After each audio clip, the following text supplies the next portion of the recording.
안녕하세요. 거인여담입니다.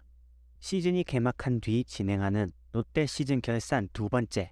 이번 주제는 팬들 사이에서 성담장 못지않게 의견이 분분한 수비 시프트입니다.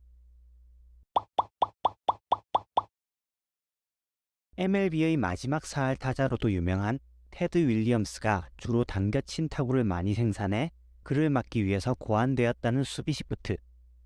그 후 리그를 대표하는 강타자들이나 주로 좌타자들에게 적용되었던 수비 시프트가 최근의 야구에서는 모든 팀에서 필수 불가결한 요소로 꼽힐 정도로 많이 사용되고 있습니다.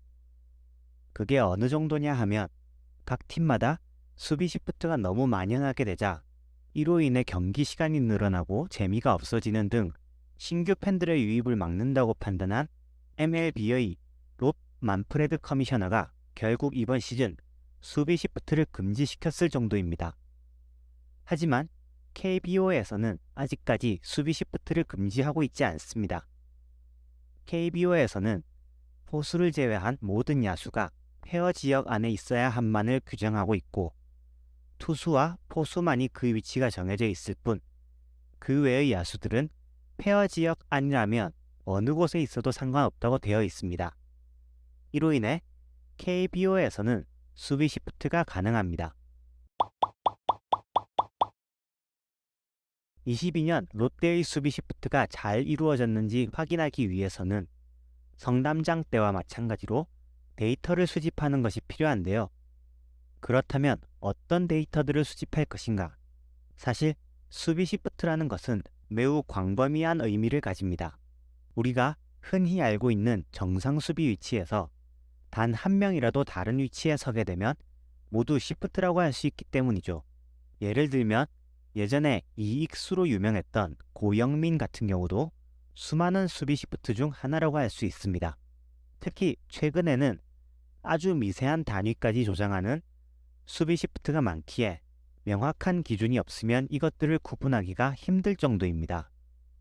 그래서 이 글에서는 최종 타격 시 2루 베이스를 기준으로 오른쪽에 3명의 내야수가 위치하는 풀 시프트와 그 반대의 경우 이렇게 두 가지만을 표본으로 합니다. 현재 MLB에서 금지하고 있는 시프트가 바로 이것이죠. 그리고 그 중에서 타석의 결과가 삼진이나 볼넷인 경우는 표본에서 제외합니다.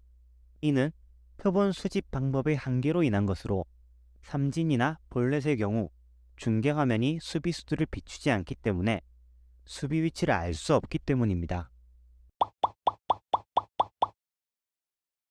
수비 시프트의 목적은 어떠한 형태로든 상대 타자를 아웃시키는 데 있는데요. 그렇기 때문에 수비 시프트를 적용한 타석들을 아웃을 잡아낸 타석과 그렇지 못한 타석으로 나누어 보면 다음과 같습니다. 롯데는 홈에서 총 250회의 수비 시프트를 적용했고 그중 148번을 아웃으로 연계시켰습니다. 아웃률이 59.2%인데요.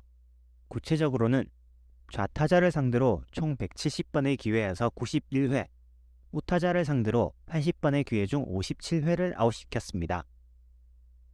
삼진을 잡은 타석이 제외되어 있기에 안타가 된 타석들을 피안타율로 그대로 치환하기에는 무리가 있지만 그래도 생각보다 아웃을 잡지 못한 경우가 많은 편입니다.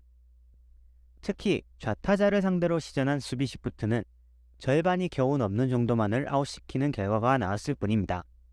같은 조건으로 계산한 22년 롯데팀 투수진의 아웃률이 64% 정도인 것을 감안하면 작년 롯데는 수비 시프트를 해서 오히려 4.8%의 아웃을 덜 잡아낸 것이 됩니다.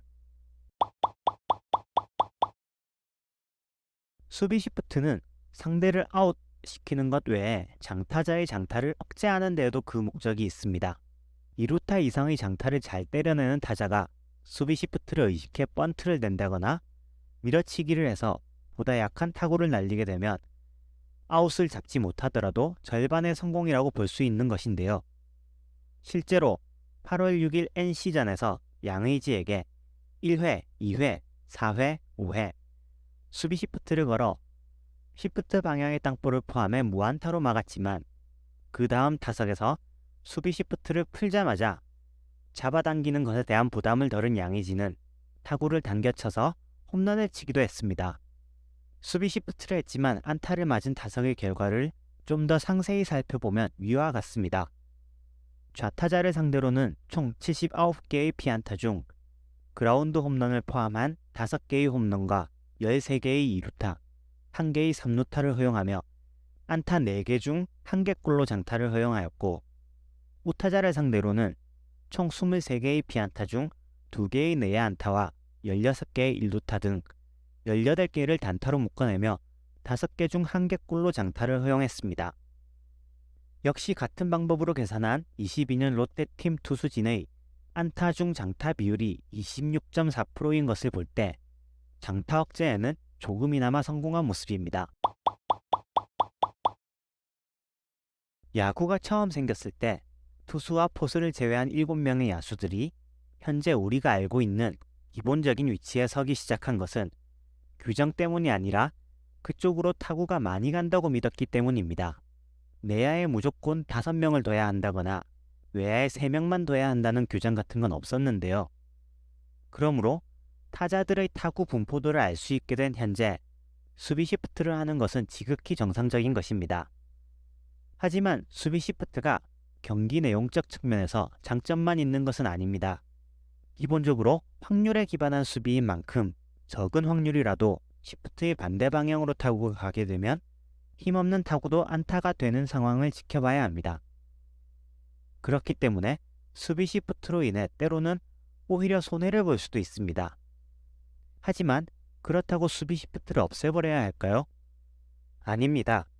상대 타자의 타구 프로필과 우리 투수의 볼 배합 등을 더욱더 연구해서 보다 촘촘한 수비 시프트를 펼치는 쪽으로 가는 것이 맞습니다. 올해는 롯데 야수들의 수비 시프트가 투수들의 부담을 덜어줄 수 있었으면 합니다. 이상 거인야담이었습니다.